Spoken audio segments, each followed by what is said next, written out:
Hi, I'm Erin MacArthur, your friendly librarian, and in this video, we'll talk about how and where you'll use literature in your DNP Scholarly Project.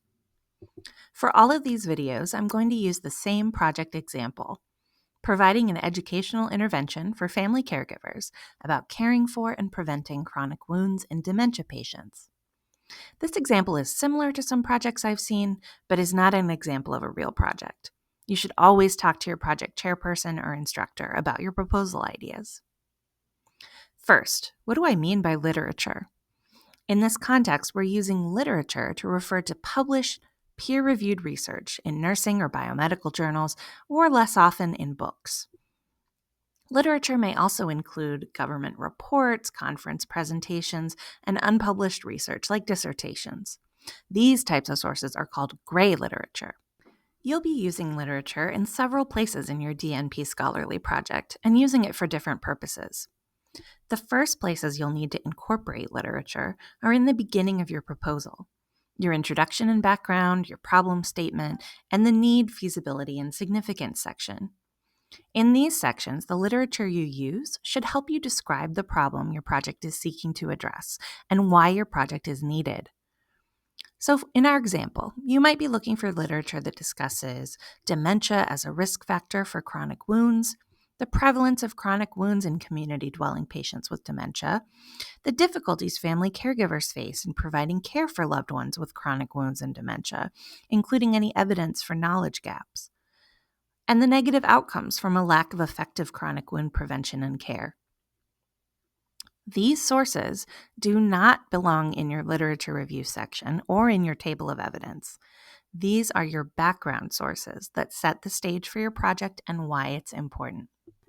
Your review of literature, on the other hand, should include sources that provide evidence for the project you want to do, how you're going to do the project, and what outcomes you expect to achieve. These are most likely going to be totally different sources than the ones you used in your background sections. So in our example, your literature review would include sources that studied the intervention you want to do, education for family caregivers on chronic wounds in dementia patients.